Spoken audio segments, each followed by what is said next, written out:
In today's episode, we're talking about vision, values, and leadership. From Engagement, I'm David Millay, and this is Flip the Switch.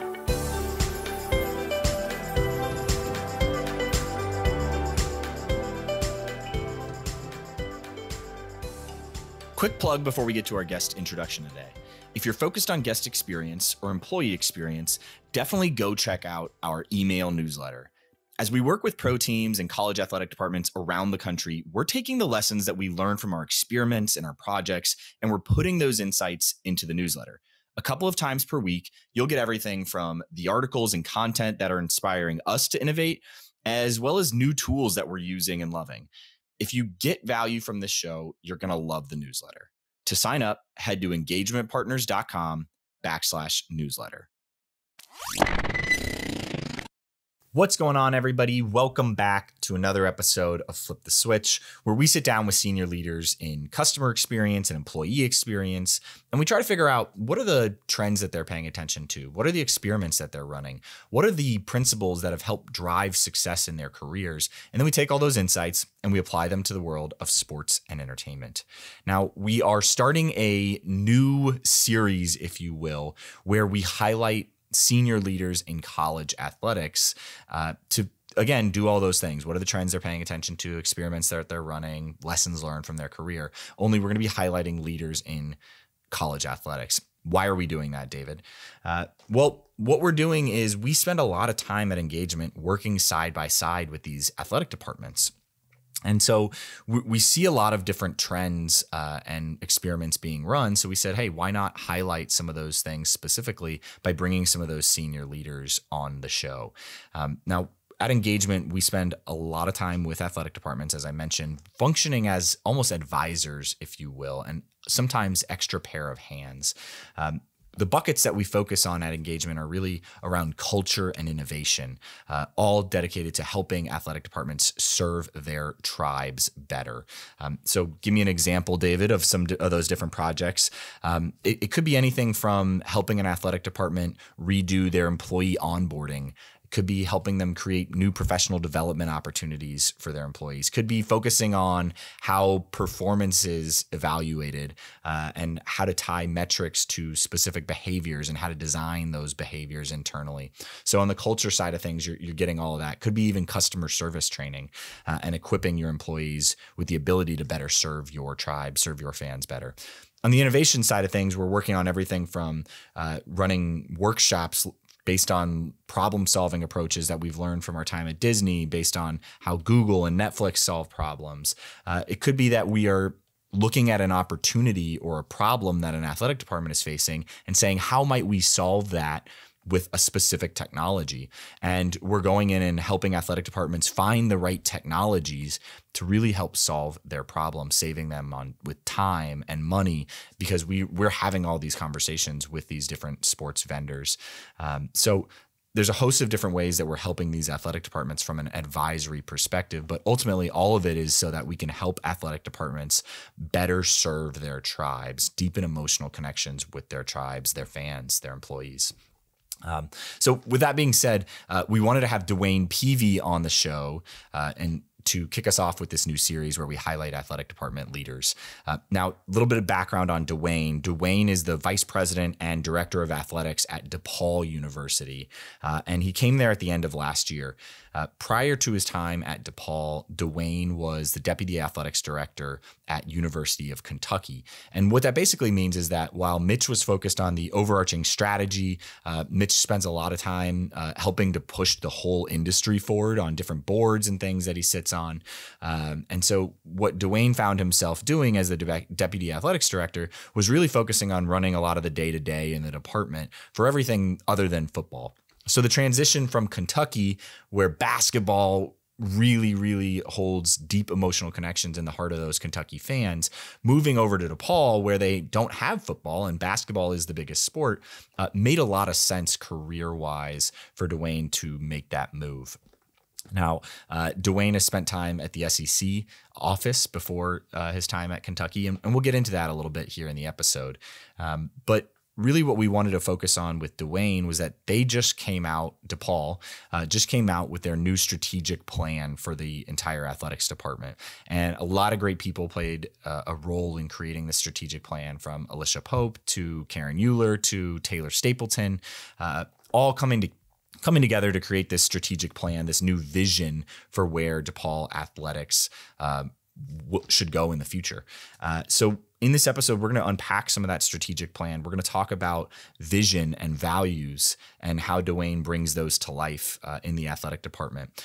And we're also going to talk in the second half of the episode. So first half is really focused on that vision, values, strategic plan. Second half of the episode, we really get into more leadership lessons that DeWayne has learned over time. So things like when to keep things close to the vest versus when to be transparent with your team.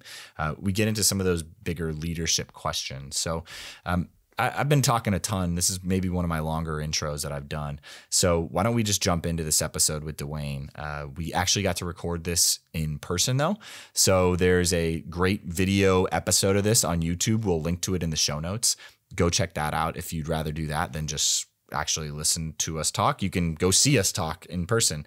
It's the first one that we've done in person since COVID came out.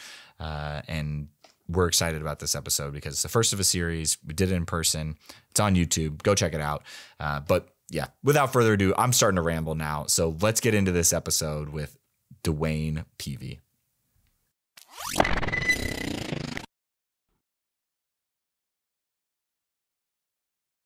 All right, let's fire this up. DeWayne, welcome to the show. Thank you. Glad to be here. All right, so you officially became the AD at DePaul in September 2020. What has the last 9 months been like? And how the hell are we already 9 months in? Oh, man. It's when you think about that first job, you don't think about no one being in the office when you come in except for you. A simulated press conference on Zoom against the wall. You don't get to meet any of the local media members or some of your mentors not being able to be there. But once you get past all that, it's the same, right? It gave me a lot of time to just really just dive into the job. You know, when every new job, when you go to a new city, maybe your family hasn't got there yet. So I had a long period of time to really dial into what we needed here at DePaul, really get focused from day one. And it's been a whirlwind. I mean, it's actually past 10 months. That's how fast it's gone by. That's crazy. And when you initially came in, and you and I had talked a few times before taking the role about DePaul, and what was your vision coming in? What did you expect versus when you got here, what did you see? And how did that vision for what you thought DePaul could be, how did it change once you got here and you actually got into the trenches? Well, I mean, when we had that first conversation, obviously I knew Big East, Fox, Chicago. I knew the DePaul name as a brand, especially from a basketball history. I mean, I watched DePaul play on WGN when I was young too. It was maybe one of the first college basketball games I remember seeing. And I knew those things. But as I dialed into it, you know, visiting campus, even in pandemic times, I'm not even sure I was supposed to be here at the time, but to come walk around Lincoln Park, that was something I didn't know much about.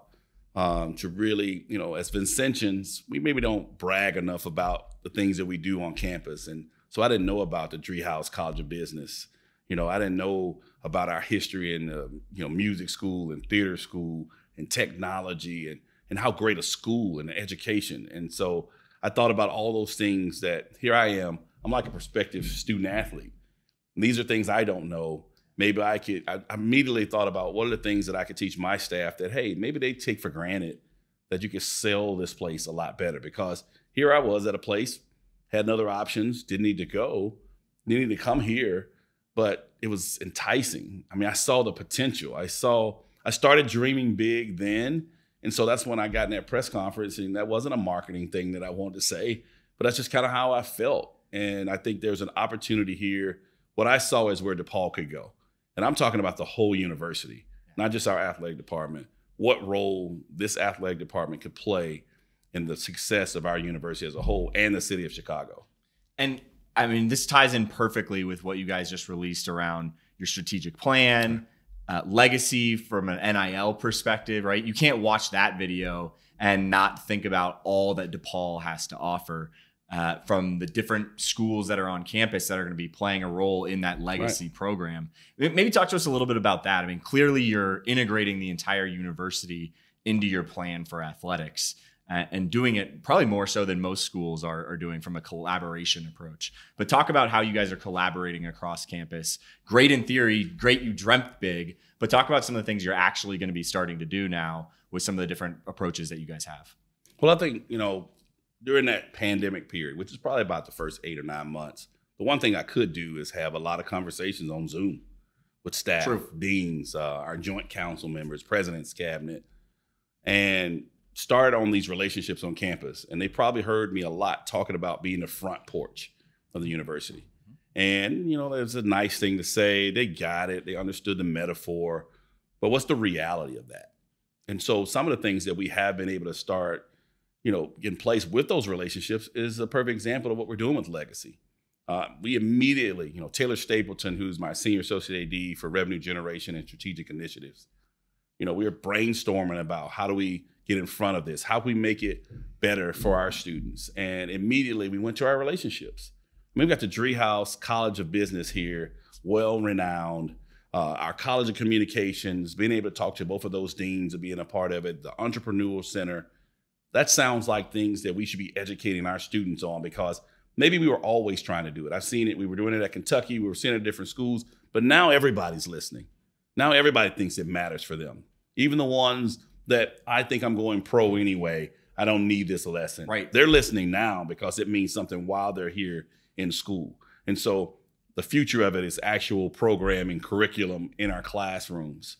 But right now we can bring people in and educate them on the front end to get some catch-up work, so to speak, because they're right there in the middle of it. And what a great platform. I mean, think about when our young people graduate and they leave us, we always worried about the mistakes they make in that professional world, right? The choices. We educate them on, who they're signing with financial advisors and agents, or just in their real world, trying to manage those things themselves. Well, now they get to make those mistakes here with us. So let's educate them earlier. Let's have the trial and error now, where we're not maybe talking about thousands or hundreds of thousands of dollars. Maybe we're talking about hundreds to start, and learn those lessons, because don't trust everybody, vet things fully. How do you even interview people to see what might be best for you versus just taking the first one that comes in your direct message? It's just a golden opportunity that I'm excited for, because I think people are counting the young people in this generation out. Like, they're only thinking about the negative that's going to come from it. But what if they take this and embrace it in such a way that we look back and like, wow, this is a totally different world right now. And maybe we sold them short, because for them to get through this last 18 months unscathed, to even want to go to college or even be around it or have anything to do with this. I mean, we had people setting school records that have lasted for 30 years in this environment. Which is crazy. Right. So if you challenge this generation, I'm betting on them. I think they're going to succeed through this, especially with our help. We're in higher education, right? We're supposed to be educators. So that's what I immediately dove into, is like, how do we educate them to make better decisions versus just assuming that they're going to make all the wrong ones? When you guys were building, we're sticking with NIL for 2 more seconds. When you guys were building Legacy, were there any students that were involved in helping to craft that and build that program? And if so, or if not, I mean, what has been their reaction to it post rollout as well? Has it been curiosity? Has it been a little bit of tepidness? What's been some of the conversations that you guys had with student athletes prior to building and post, now that it's rolled out? So one of the things that we were doing just in our strategic plan, which perfectly worked out, is that we talked to all our student athlete groups, either small groups on teams or the whole team. And we were asking them to dream big with us and talk about things. And those were natural segments of what they wanted to talk about. Right. How does that go? We all made them NCAA president for the day. Like, what was the things you want to do? We do that on our exit interviews too. Like, what are the things that are challenges? And so a lot of the things that we were trying to get their voice in it without even having to directly ask them about it at the time, we were able to, as part of Legacy. And when they saw it in the video, I mean, it's a hype video, so to speak. It has to be, right? But there's a lot of things that sometimes if you're here long enough, whether you're a student or you live here, you're Chicagoan, you kind of forget about. It makes you feel better about, oh man, we got all these assets here, some of the things we're not thinking about.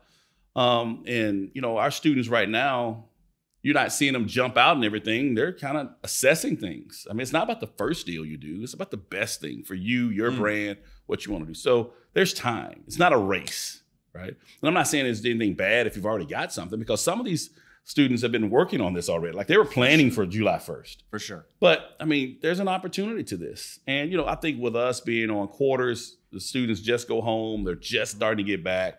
I think men's basketball is here right now. Women's basketball is getting ready to report. I mean, part of it is the process of getting ready for this fall. And, I think not having football here, where there's only so much time for the football players to kind of get something before you get in the middle of the season to establish some things that you hope you can benefit off later.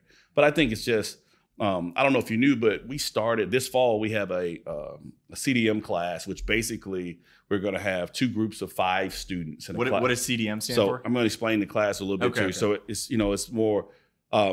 We have 2 groups of 5 students will basically be doing documentary work. So we have a crew, and both of them will be doing documentaries on a sports team at DePaul.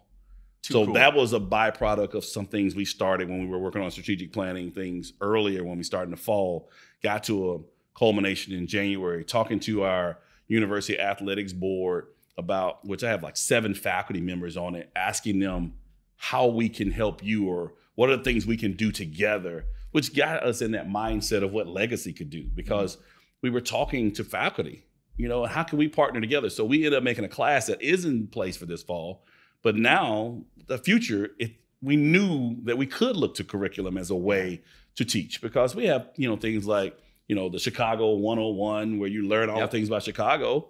Why not have some things from an entrepreneurial standpoint, or, some financial literacy classes that, hey, as part of my curriculum, these are things I'd rather be taking that'll be focused to help me right away. And as a freshman, I want to take right out the gate. So that way, it's just so much more intentional about what we're trying to do. Well, I think it's funny too, because as adults now, both of us post our college career, we're constantly like, why the hell didn't they teach us that in college, right? And it feels like that's what you guys are putting a lot of intentionality around to actually be able to teach kids and educate student athletes on those things that we all look back and we're like, I wish we would have known that back in the day. Right. Well, let's talk about, speaking of intentionality, you guys put a lot of intentionality behind your strategic plan. Right. So there's really kind of 5 key components to that. And I've got them in front of me here. So we got academic excellence, building the DePaul brand, championship experience, developing and equipping future leaders, which NIL kind of falls under, and external outreach. So talk to us a little bit, maybe from a high level, about those 5 pillars and the process of which you built the strategic plan. Give us a little bit of a peek behind the scenes as to how you guys came to some of those 5 elements. And if you get lost, they're right there too. So I'm looking at them right over your shoulder. Okay, there we go. Well, I think, we call them the ABCs of DePaul. One, I wanted our staff, our students, our coaches to be able to, it's not that hard to remember and focus on them. If we want to create this championship culture here, and these are 5 guiding principles. But how many times in your career have you wondered, like, you've seen this vision, you've seen this plan, what does it mean for me? What do I do? And so I wanted to create those things, that 5-step approach where you could easily see where you might fit based on your role. Mm-hmm. Now, there might be things where you're in the multiple principles where, our folks in AAA, well, okay, academic excellence, I know that's the thing that I need to be focusing on. And our goals in that is to have a 3.5 GPA overall with all our student athletes, which we've done in every quarter in this first year. For the first time, we've done that from an overall standpoint for the year. But then also 3.0 for every team. So everybody knows that from an academic standpoint, I have a focus. But where do we go from there? Because maintaining, as you know, is hard, because you got to strive to be better to be able to keep that successful trend going. Because in the Big East, I would say we're probably the most decorated academic school of our 11 members. All right. So that's something that I'm proud of, and I'm not trying to be second. Right. Right. So the B is building the DePaul brand, as you said. So what does this logo mean to people? How does this become a destination spot for coaches? Yeah. This is not a stepping stone job for athletic directors. This is that's a trendsetter into it. I want to, where people come here, this is a place where I know I can build and grow, but I can finish my career too. Yeah. Right. So that's a change, right? We don't want to be along the way, well, I'll get the startup DePaul job, and then I just hired Michelle O'Brien in women's soccer in her first job, and Tony Stubblefield in men's basketball in their first job. It can't be they have success and their goal in life is to go somewhere else to enjoy it and get to the championship level. I want to do that here, but it also means, what does that brand stand for? When people see it, what are we doing? We're working on focusing more on merchandise and licensing, because there's not enough for the people that are associated, that want to brand themselves, that want to be associated with us, to be able to wear our gear, our logo. You see in this building, if you've never been in here before, you see a lot more of our brand around. If you walk in here lost, you know where you are. Even this room's changed a lot since the last time I was in here, right? And so I think those are the things. Championship experience is really about winning. How do we quantify that? I want to be a top 100 program in the NACTA standards, which is basically the Director's Cup. Now, we only have 15 sports, and it counts 20. So I'm not going to say we're going to be top 10, right? But be a top 100 program, which is going to put us in the upper echelon of the Big East right away. But that's our first goal, because I hope to just blow by that. And what establishing that is taking our success level from maybe the ceiling is everybody's trying to get to the NCAA postseason and that's their goal. I want that to be the floor, where everybody doesn't want to be the sport that doesn't make postseason. Yep. Right. That's when we start celebrating with championships, and I like buying rings. I like celebrating. We'll spend on that expense, right? And so we had our first men's tennis Big East championship this year. We went to the NCAA tournament. I want that instead of that. That's exciting, and that will always be. Yeah. But I want that to be the norm around here, where there's an outlier. I do feel that from an academic sense. If I put all 10 head coaches in there, and you're the one that doesn't have a 3.0 or you're not doing as well, like you feel a little awkward. Yeah. Let's get to that point. Let's reverse that from the tournament. We had one team make the tournament this year in NCAAs. Let's make it where we reverse that, where all the coaches are like, what's going on with you? That's when we've had a level of success. And does a lot of that start with hiring the right people in the right roles? I mean, if you're turning that around, obviously it's not going to be an overnight.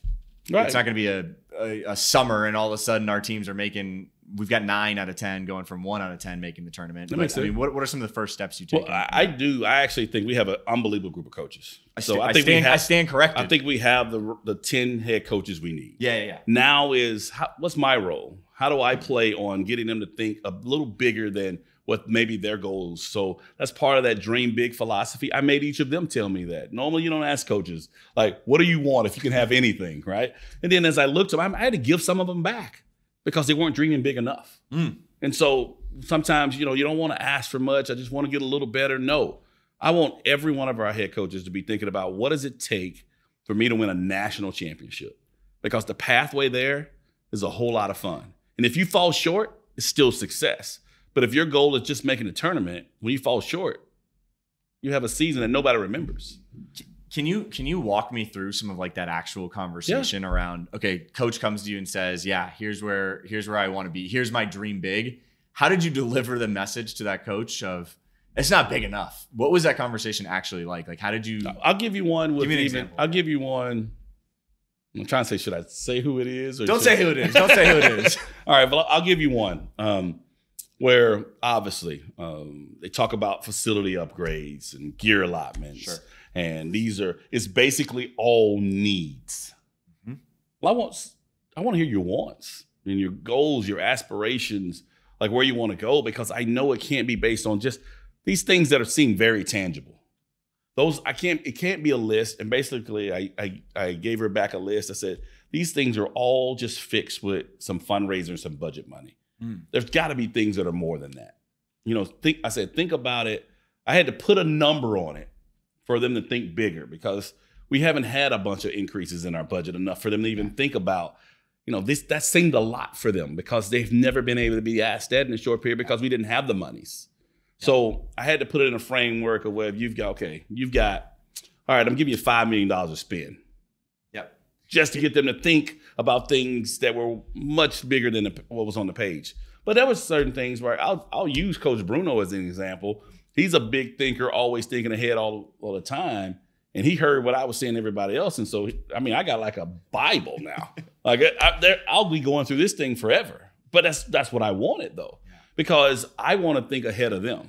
Like some of the things that we're trying to do, improvements in our facilities, I want to I'm so used to my role when I was at Kentucky and Coach Calipari trying to stay a step ahead. I don't need to be driven. I want to be able to provide things without you asking me for it. So if I knew what your dreams were, it got me in some kind of mindset. But I also have some things that I've seen that I know can help you get there too. You shouldn't always have to ask me. You shouldn't have to ask me for a raise. You shouldn't have to ask me for a promotion. You shouldn't have to ask me for, hey, this is a need we have. We're supposed to be connected enough to where I understand what you need, your wants. And if you're doing a great job, whether you're staff or your coaches, that you're going to get rewarded. That's the process and the culture you're trying to put in place here. So we're trying to kick that pandemic door down, right? Like, it's over. This is year one for us. Year zero is gone. It's in the past. Honeymoon's over. And I think those are the things that just really changing the mindset. And I think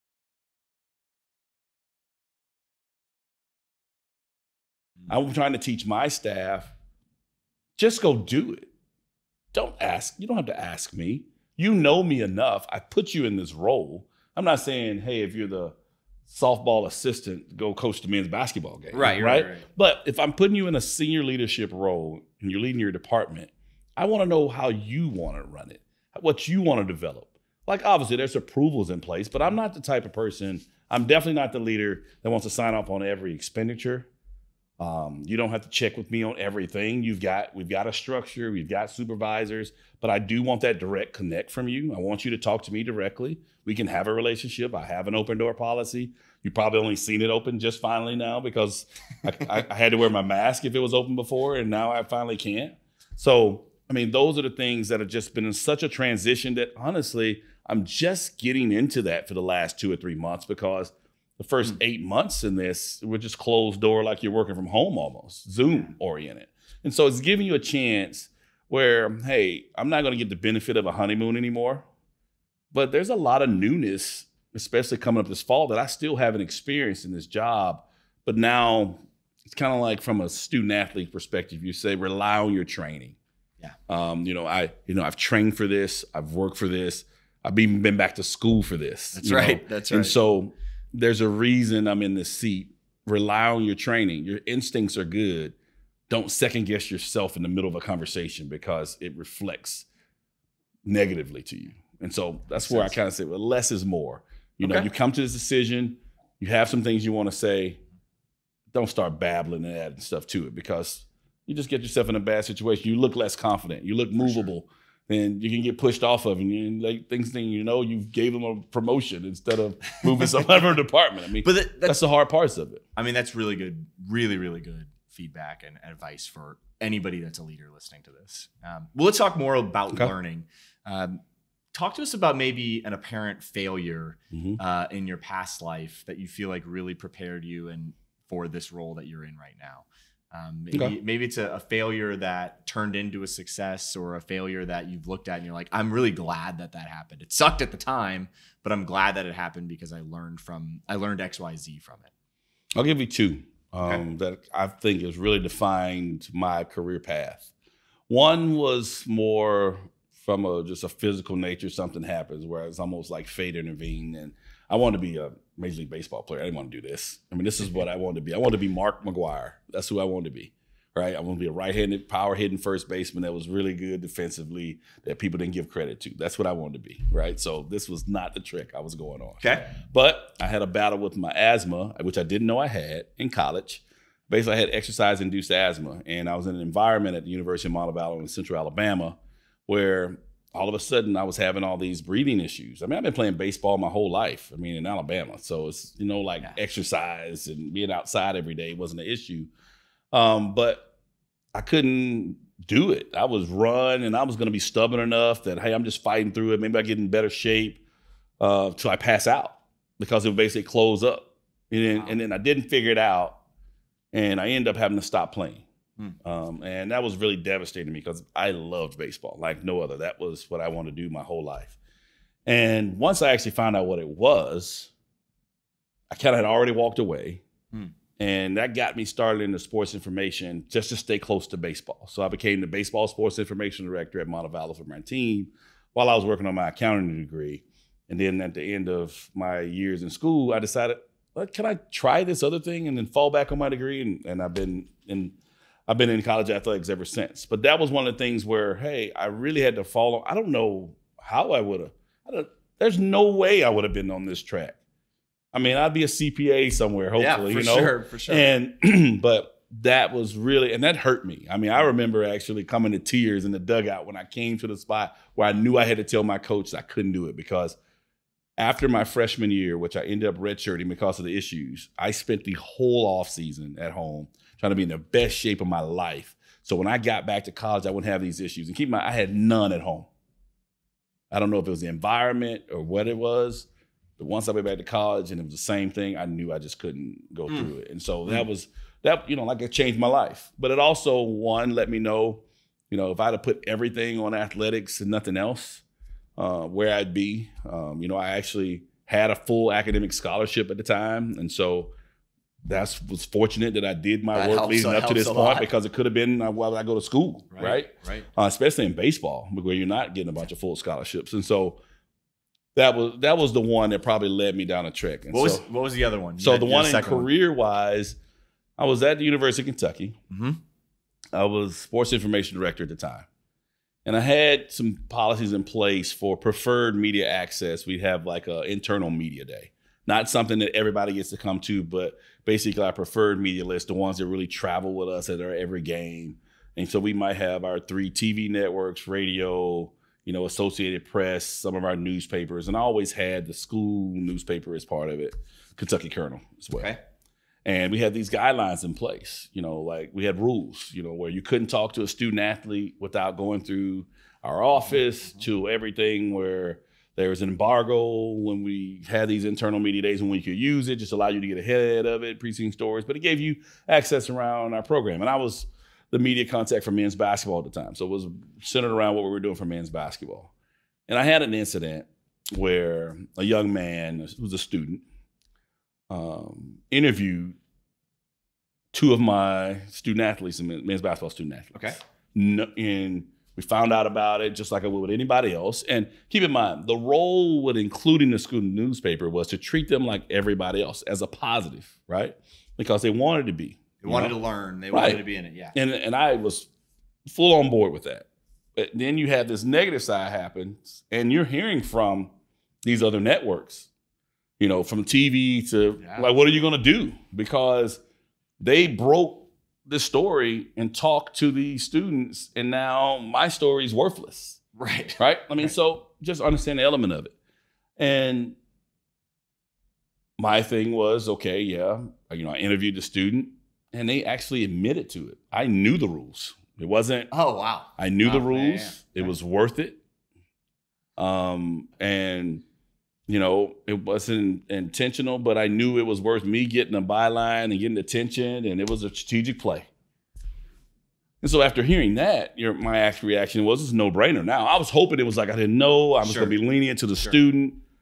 I decided, okay, you are not, because they did it right before our internal media day, they were not invited, which was the first time in a long time, so they was kept out of it.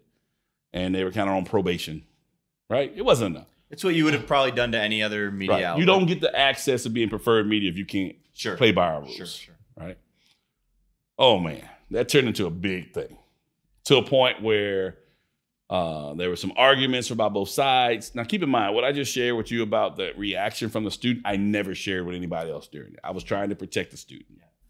And I failed in every way because I got ridiculed by media, being the bad person on student media. I mean, you probably Google it, you can find stories about it. I mean, I think the young man actually got a job mainly because he stood up to the big bad. It's totally worth it for that kid. Right. He stands by. But keep in mind, I protected him the whole time because it was a student. Like, I didn't want to make it where like it's his fault and use that as made a way to make me feel better. But that was part of my decision making. But I took the brunt of it. But what I learned in that, they're students. And I'm supposed to be an educator and teach and learn. I was thinking about everybody else and what it was going to do to me and have to manage those other relationships, than I was thinking about the student. And so what I learned in that setting, and I think it hit home the most when I ran into another student the next year about something that was covering something. And then I asked him a question like, who are you with? And and they were like frightened of me and like, I know you don't like students. And I was like, what? How did it get to this situation? Like I was trying to act like nobody knows that I'm actually protecting him. But I think it made me think, in those kind of situations, you've got to be in teaching mode. No matter how much you want to pull them into the real world from a teaching standpoint, like, hey, here's how it is if you're going to be that way, they're still not them. For sure. And I should have stood up to the adults. Hey, this is a student. We're going to let this go, let it be a teaching moment, and allow them to take the next step. And I think it taught me, that's why you hear students first. Mm-hmm. That's why it's part of our core values, because it's a reminder to me to always think students first. It's a great lesson and appropriate for anybody that's working in college athletics. Yeah. Well, speaking of that situation in particular, right?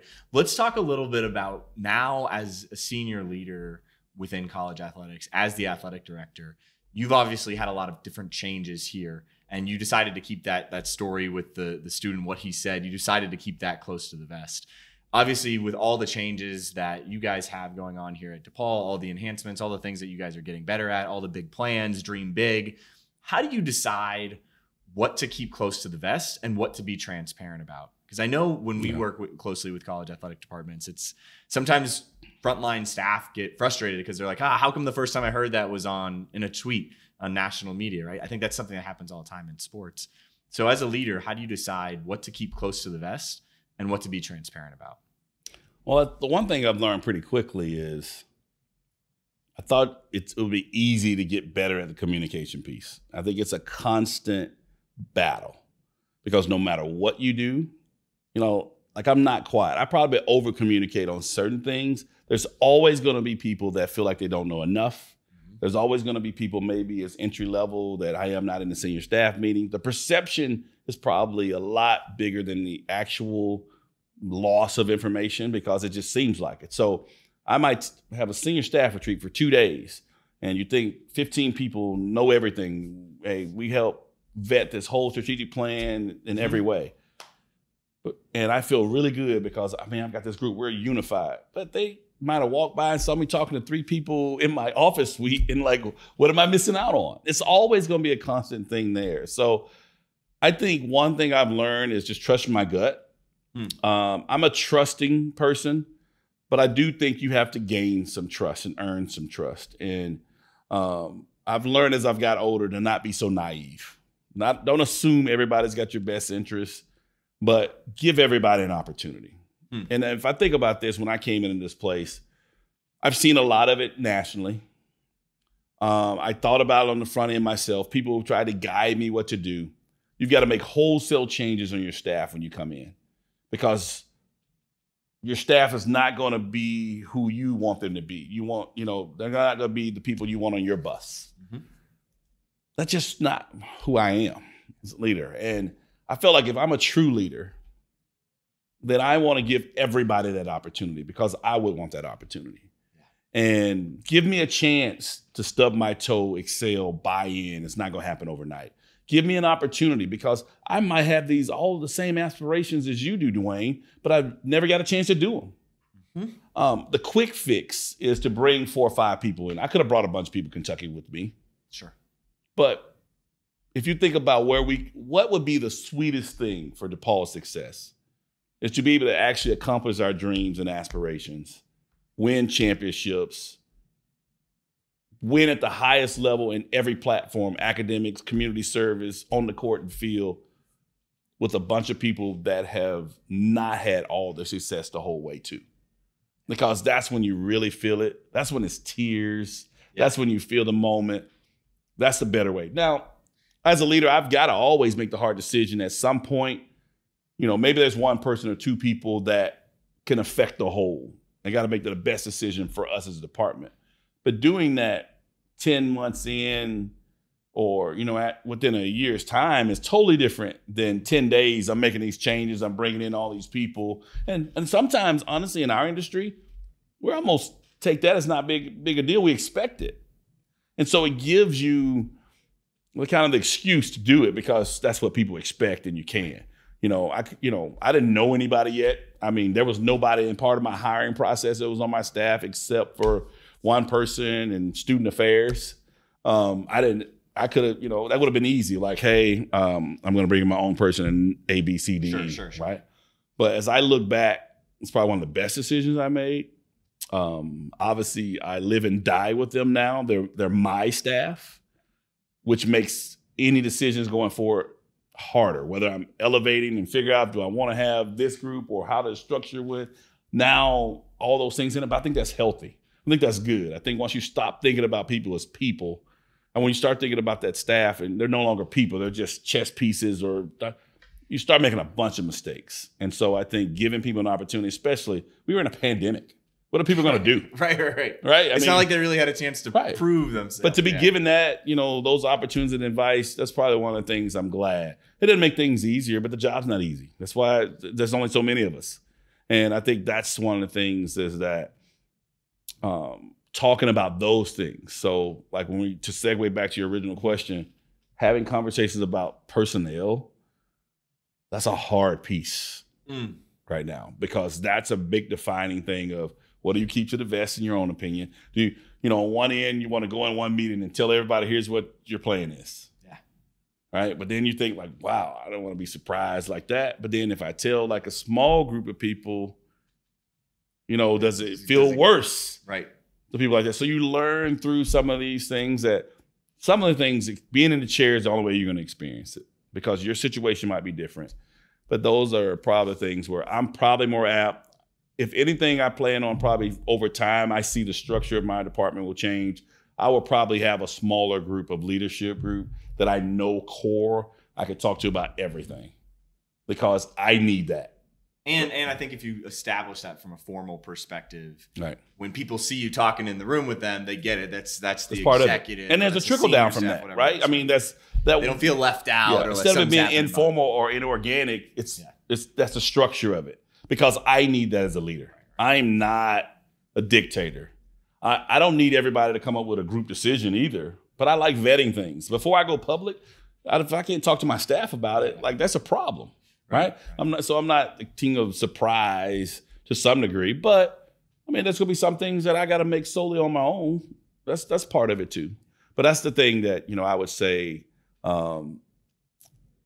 if anything, that's probably been one of the bigger challenges for me, is figuring out the communication piece, because I'm all about communication, but that's a delicate balance. It is. Because sometimes people don't want to know everything. But this is great insight, I think, for anybody listening that's aspiring to be in the chair of what goes on what truly goes on in between your head, or in between your ears, I guess, in your head, of these are the decisions I've got to make. This is what I struggle with. So yeah.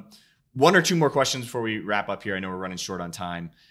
Obviously, moving from the size of a department at Kentucky to the size of your staff here at DePaul, big difference in terms of the amount of physical resources that you have in terms of people to be able to go out and execute on these big dreams that you have here at DePaul.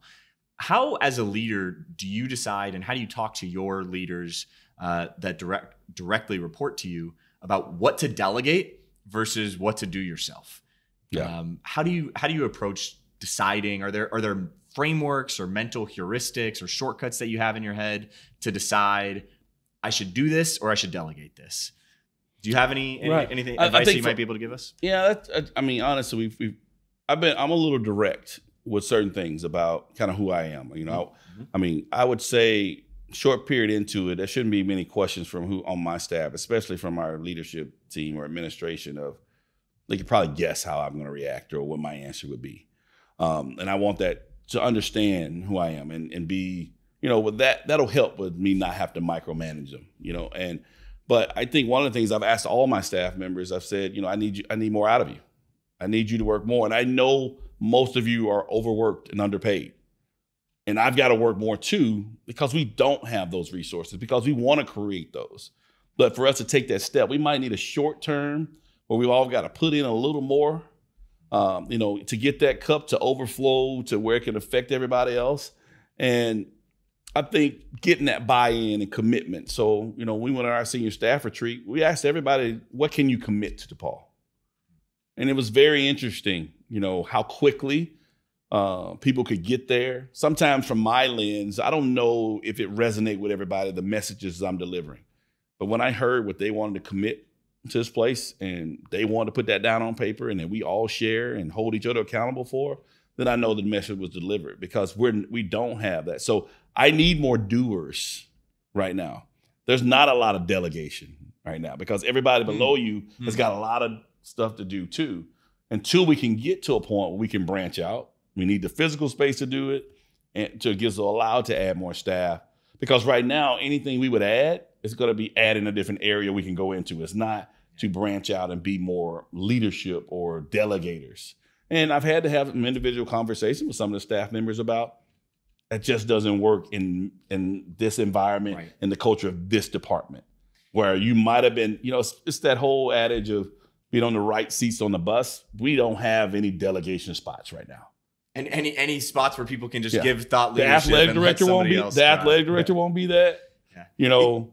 Any of our senior administrators won't be that. I mean, we just can't afford that right now. It is interesting. I think college athletics is in a spot where there's so much change happening, and that if as a leader, I think you're going to have to roll up your sleeves and do a lot more than what you might have had to in the past because there's so much change. So I think it's an important point for everybody to remember. Appreciate it. I agree. All right, last question, bring us home. Okay. I know we're way over time, but if you could have a billboard, or let's call it, maybe it's a tweet, one tweet that you get to other senior leaders that are maybe at that senior associate level, that deputy level, maybe it's just the associate athletic director level that are aspiring to get to that leadership chair, what would the advice be that you would give them?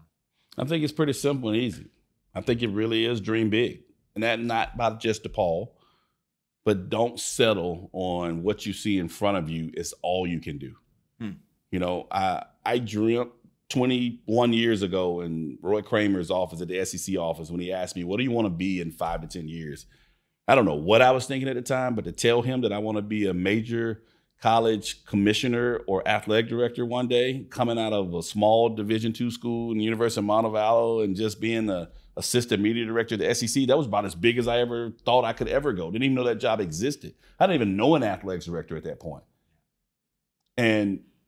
But the fact that I said it in front of my leader, he saw me in that way, because all of a sudden he took me under his wing. I was flying to every basketball trip, football games with him, coffee in the morning with him uniquely, Saturday morning at the house with breakfast with him and Sarah Joe. Bart Starr might stop by, right? Because he knew I was interested in bigger things than what I was doing. And I was in a unique spot. Don't even know how fate intervened to put me in that spot. But that led to a lot of other things where maybe I wasn't even thinking about it, but other people were seeing me in a bigger light. Mitch Barnhart pulled me out of an SID role to be the administrator for basketball and overseeing development without me asking for the job, because he knew that I was willing to dream bigger than my surroundings. And so that would be my biggest advice. If I could say there's a billboard for DeWayne, it might be what we're talking about here, but really think bigger than what you're doing right now, because it's possible. And it seems like it's not just about dreaming big, it's about vocalizing that dream as well, like what you just said. So I think that's a perfect way to end us, because you guys are certainly dreaming big here at DePaul. And I'm going to go let you get back to doing some of those things and knocking out some of those dreams. Thank you. But DeWayne, it's been awesome having you. I appreciate it, David. Thank you. All right, we'll talk soon. Today's episode is brought to you by Checked In, a new tool in your operations toolkit that helps you understand exactly who's working in your venue. It's one of the tech products the engagement team helped create during the pandemic, and with it, we set out to solve some of the key problems sports and entertainment operators face every day. The tool does a few things, from helping you gain more labor data to operate more efficiently and mitigate risk. And it also saves you time and headaches by automating the horrible check-in and credential approval process that has existed for so long. But my favorite part of Checked In, hands down, is that it's tied to a digital learning platform. Now, historically, training game day staff has taken place before the beginning of a season. But how do you train the workers that start mid-season, or the workers that just come in to work the big games, the big events? Well, this tool solves that issue. With Checked In, you can create and push training to your teammates digitally, and you can require employees to watch training videos before they're able to physically check in to work. Checked In has begun rolling out at some of the biggest stadiums in the country, and they're now opening up beta access on a limited basis. If you want to see how it works and get a demo, head to checkedin.app. That's CHECKDIN.app. We'll make it easy and link to it in the show notes. Hey guys, before you head out, just wanted to say thank you so much for listening to the show. If you enjoyed it, head over to iTunes to subscribe, rate, and leave a review. That helps more of your peers find the show as they search for ways to get better in their own roles. But this podcast is just a small part of what we do at Engagement. In our normal day in the office, we're crazy focused on helping athletic departments and sports and entertainment companies generate more revenue by becoming more customer-centric. To see how we might be able to help your organization, visit engagementpartners.com to learn more. Download a free guide, check out our blogs and case studies, or schedule a call with us if you want to see how we can help with your particular objectives. Our goal is to help you create deeper connections with fans and generate more revenue. So when you're with us, hopefully you find a nugget or two that helps your cause.